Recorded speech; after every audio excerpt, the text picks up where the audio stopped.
إذ قال الله يا عيسى إني متوفيك ورافعك إلي ومطهرك من الذين كفروا.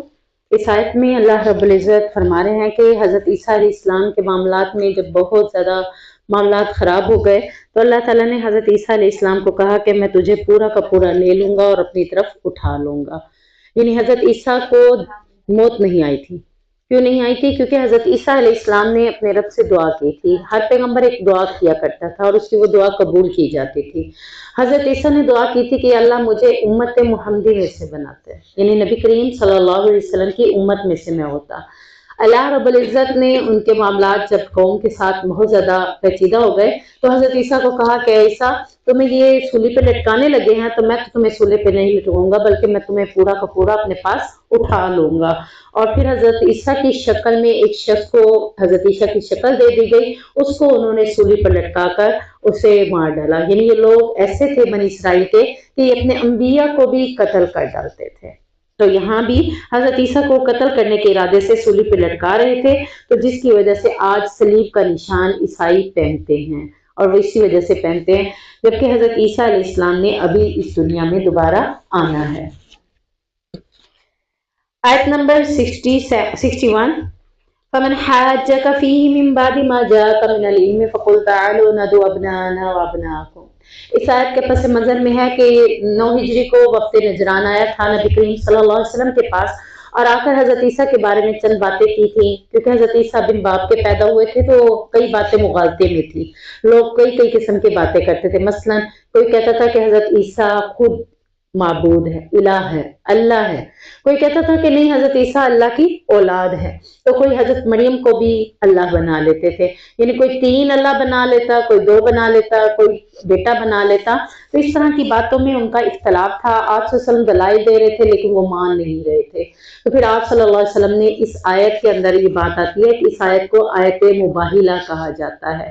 مباہلہ کا معنی ہے کہ آپس میں جب کسی 2 فریقہ ایک ہی بات کے اوپر کنسیپٹ کلیئر نہ ہو رہا ہو تو ان کے درمیان اس کنسیپٹ کو کلیئر کرنے کے لیے اس طرح کا طریقہ اپنایا جائے گا کہ تم بھی اپنے گھر والوں کو لے آؤ، اب اہل اولاد کو لے آؤ، بیویوں کو لے آؤ، بچوں کو لے آؤ، میدان میں تم بھی آؤ اور ہم بھی اپنے بیوی بچوں کو لے کر آتے ہیں.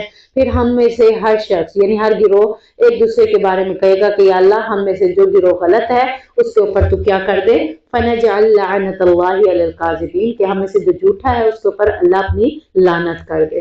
آپ کو پتہ ہے کہ حابیل اور قابیل اور کئی عرصے تک اس طرح سے قربانیاں بھی دی جاتی تھی کہ وہ لوگ اپنی قربانیوں کو میدان میں لے کر آتے تھے، آگ آتی تھی اور ان کی قربانی کو کھا جاتی تھی. تو پتہ چلتا تھا کہ اللہ نے اس کی قربانی کو قبول کر لیا. تو یہاں بھی ایک میدان میں جمع ہونا تھا اور میدان میں جمع ہو کر ایک دوسرے کے بارے میں انہوں نے کہنا تھا کہ یا اللہ ہم اپنی عورتوں اپنے بچوں کو لے کر آ گئے ہیں، ہم میں سے جو جھوٹا ہے اس پر تو اپنی لعنت کر. لعنت سے مراد اللہ کا عذاب بھی ہو سکتا ہے.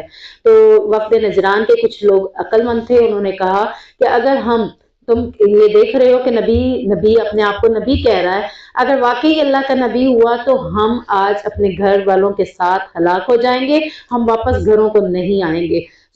میں کہتا ہوں کہ تم باہلہ کے لیے جاؤ ہی نہیں، کیونکہ وہ نبی ہوئے تو نبی کا ساتھ تو اللہ دے گا.